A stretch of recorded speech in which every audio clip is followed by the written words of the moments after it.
Bismillahirrahmanirrahim. Assalamualaikum warahmatullahi wabarakatuh. Alhamdulillahirabbil alamin wassalatu wassalamu ala asyrofil anbiya'i wal mursalin wa ala alihi wa sahbihi ajmain. Amma ba'd. Sebelumnya perkenalkan, nama saya Muhammad Al-Tafadzna dengan NIM 0028 Prodi PMI Pengembangan Masyarakat Islam kelas B tahun 2023,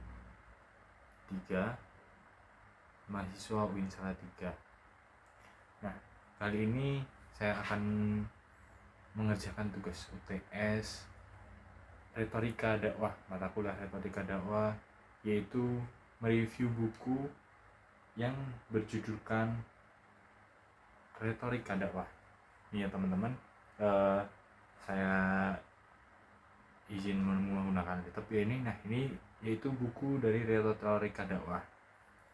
Nah, buku ini ditulis oleh tentunya Bapak dosen kita, Bapak dosen saya juga di matkul Retorika Dakwah, yaitu Bapak Agus Hermawan, Sarjana Pendidikan Islam, Magister Agama.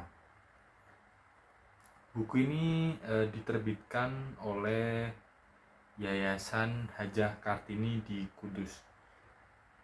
Lalu buku ini diedit oleh Erlina Wijayanti, Sarjana Pendidikan, Resiat Hasyam Asyadik Anas Diaul Haq Al-Qudsi, dan dicetak oleh An-Nur Kudus. Jadi buku ini tidak perlu dilakukan lagi.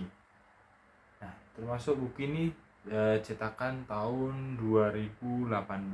Jadi Bapak Agus Hermawan ini membuat buku ini dan dicetak pada tahun 2018.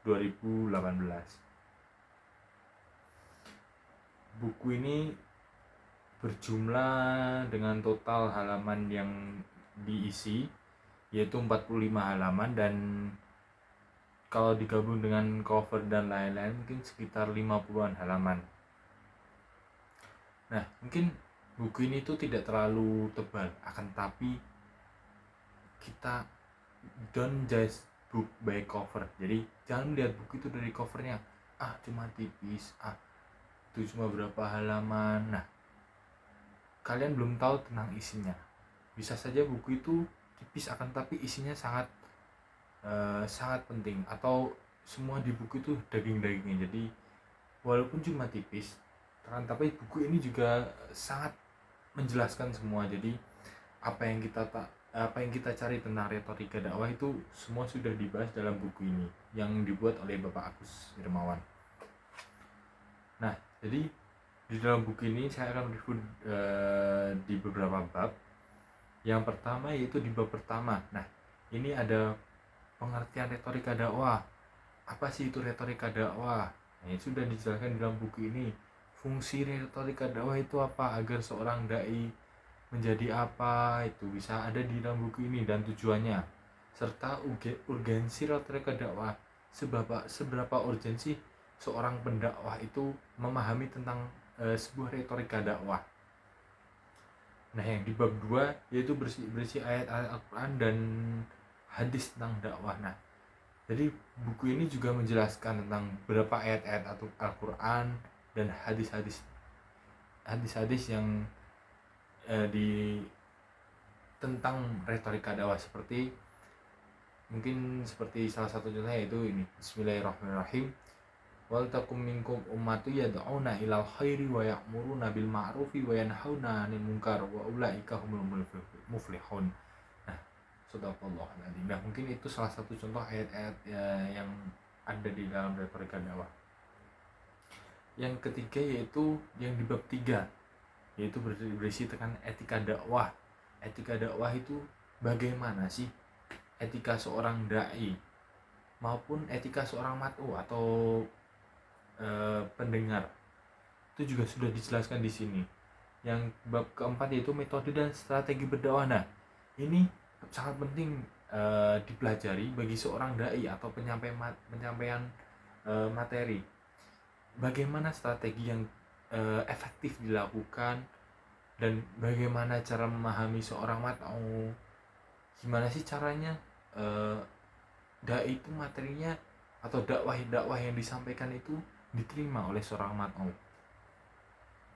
Dan yang kelima yaitu biografi dan komitmen tokoh-tokoh dakwah klasik. Nah, ini mungkin materi yang asik untuk dipelajari karena berisi biografi tokoh-tokoh dakwah yang klasik. Nah, yang bab ke-6 yaitu biografi dan komitmen tokoh dakwah kontemporer. Nah, enggak cuma klasik yang dibahas, akan tetapi juga kontemporer juga dibahas di dalam buku ini. Dan yang ke bab ke-7 yaitu langkah-langkah persiapan berdakwah bagi seorang dai.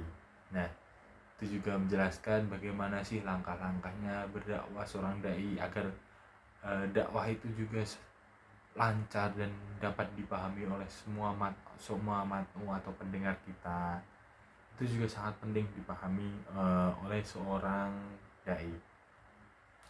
Dan yang di bab terakhir yaitu bab 9, ini tata cara khutbah Jumat, khutbah Idul Fitri dan Idul Adha. Nah, ini mungkin yang jarang teman-teman ketahui tentang bagaimana tata cara khutbah Jumat, khutbah Idul Fitri dan Idul Adha. Mungkin itu masih banyak aturan-aturan yang harus dipatuhi atau syarat dan syarat sah khutbah Jumat itu bagaimana, khutbah Idul Fitri itu bagaimana, dan khutbah Idul Adha itu bagaimana. Nah, jadi buku ini tipis, akan tetapi jangan memandang bukunya dari fisik. Lihatlah apa materi-materi yang disampaikan. Tadi saya hanya menyampaikan sebagian kecil saja dari buku ini. Apabila teman-teman berminat dengan buku ini, yang ini saya akan memperlihat cover dari buku ini. Nah, ini teman-teman lihat covernya ini. Nah, jika kalian berminat, bisa langsung membelinya dengan sangat murah harganya, yaitu 25.000 di toko buku terdekat, agar kita bisa mempelajari materi-materi yang ada di dalam buku ini. Sangat